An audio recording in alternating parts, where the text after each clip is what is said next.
군사 관련 전문 저술가인 랠프 피터스라고 하는 예비역 중령이 미국의 시사 잡지 American Interest에 원고를 게재했는데 7월 후에 게재된 그 원고가 당시에 큰 파문을 불러일으켰습니다. 피터스는 고급 장교들을 미국 동부 8개 명문 사립대학을 총칭하는 아이비 리그에 보내어서 대학원 교육을 받게 하는 미 군사 교육 제도를 비판하면서 바로 그와 같은 미군의 군사 교육 제도가 이론에만 밝고 현장감은 떨어지는 부적합한 지휘관을 양산한다고 주장한 것이었습니다. 피터스가 주장한 내용의 일부가 이렇습니다. 전쟁에서 이기는 지휘관은 전장을 잘 파악하는 군인이지 사회과학 이론에 충실한 학자가 아니다. 민간대학 교수진은 20세기 국제관계와 전쟁 이론엔 해박할지 몰라도 21세기 분쟁의 현실에는 문외한들이다. 박사 지휘관이 이라크에 가서 사태를 망치는 것을 보면 참 참담하다. 전쟁하는 방법만 빼고 다 아는 박사 지휘관 때문에 숱한 병사들이 숨져갔다. 이런 장군들은 대통령에게 진실을 말할 배짱도 없다. 군도 지성과 폭넓은 학습을 중시해야 하지만 그러나 지적 허세는 금물이다. 더욱이 박사 학위는 오히려 군인의 시야를 좁힐 수 있다. 전쟁에는 현명한 장군이 필요하지 지적이기만 한 장군은 오히려 해를 끼친다. 역대 명지휘관들이 지녔던 것은 학위가 아니라 폭넓은 현장 경험이었다. 조지 마셜 장군은 젊은 시절에 러일 전쟁을 관찰하기 위해 수개월 동안 그 전쟁 현장에서 머물렀고 더글러스 메가드 장군 역시 수년 동안 필리핀의 현장에서 복무했다.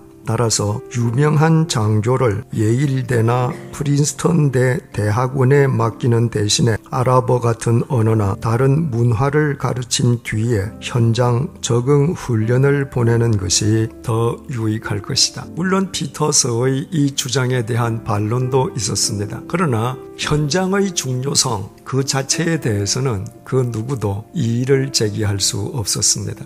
현장의 중요성은 군에만 국한된 이야기인 것은 아닙니다. 우리 삶의 전반에 걸쳐서 현장이 중요합니다. 삶은 공허한 관념이나 이론이 아니라 우리 삶의 현장 속에서 매일 일어나는 현실이기 때문입니다. 믿음 역시 예외일 수 없습니다. 최소한 1년여 이상에서 최대 2년이 소요된 것으로 추정되고 있는 전도 여행을 끝마친 바울과 바나바는 안티옥으로 귀환하는 즉시 안티옥 교회 교인들을 모으고 특별 집회를 가졌습니다.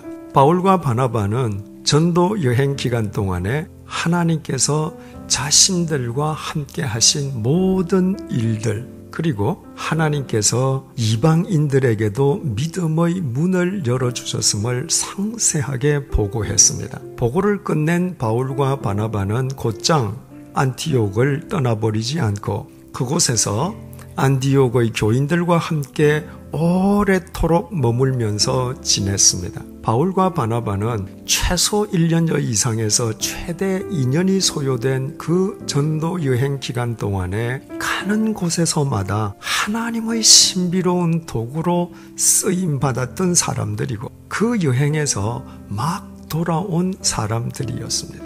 특히 사도 바울은 구브로 섬의 바보에서 거짓 선지자인 마술사 바 예수를 말 한마디로 맹인으로 만들었는가 하면 루스드라에서는 선천성 하반신 마비자를 역시 말 한마디로 일으켜 세워 걷게도 했습니다. 그처럼 모든 교인들이 은혜를 막 만끽하고 있던 그 안티옥 교회에 어느 날 느닷없이 평지풍파가 일어났습니다. 1절을 보시겠습니다.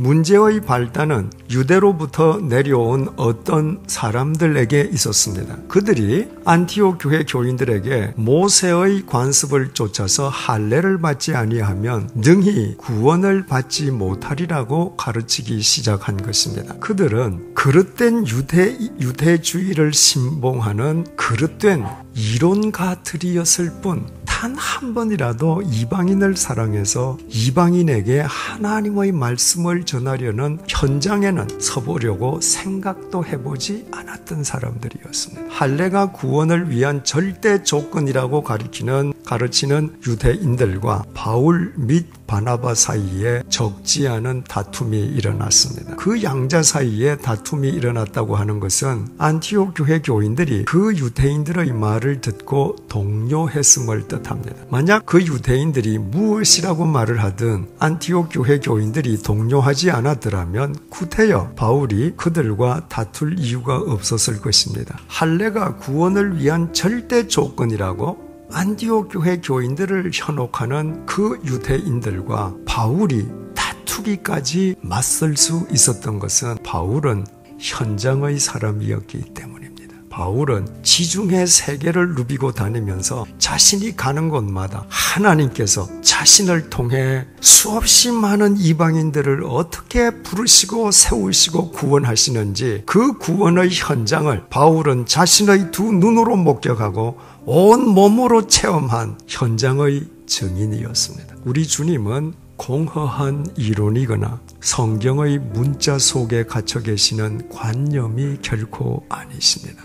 예수님께서는 인류 역사의 현장 속으로 들어오셨던 현장의 그리스도이십니다. 예수님께서는 갈릴리 빈민촌의 현장에서 황제의 도시 가이사랴 빌립보의 현장에서 이스라엘 최대의 도시 예루살렘의 현장에서 당신의 삶을 나누어 주셨습니다. 예수님께서는 십자가 고난의 현장에서 당신을 송두리째 내어 놓으셨습니다. 예수님께서는 무덤 속 죽음의 현장에서 죽음을 깨트리고 부활하셨습니다. 성경에 기록되어 있는 예수님의 가르침도 모든 말씀도 현장에서 나왔습니다. 예수님의 말씀이 아무리 성경에 기록되어 있다 할지라도 그분이 현장과 동떨어진 분이셨다면 그분은 우리를 위한 훌륭한 철학 선생님은 될 수 있을는지 모르지만 인류 역사의 현장을 새롭게 하시는 현장의 그리스도, 죄의 현장에서 우리를 구원해내시는 현장의 구원자가 되실 수는 없었을 것입니다. 우리 한 사람 한 사람이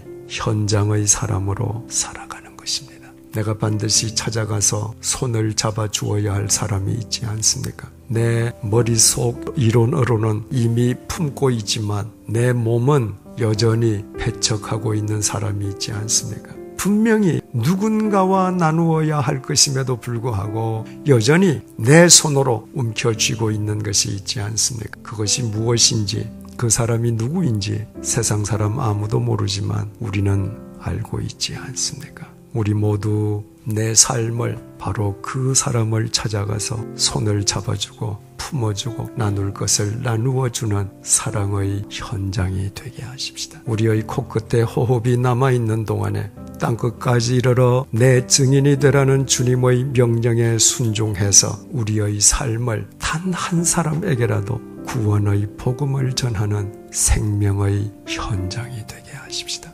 우리가 믿는 주님께서는 공허한 관념이나 이론이 아니시라 우리 삶의 현장에서 언제나 사랑과 생명으로 구체적으로 역사하시는 현장의 그리스도이시기 때문입니다. 기도하시겠습니다.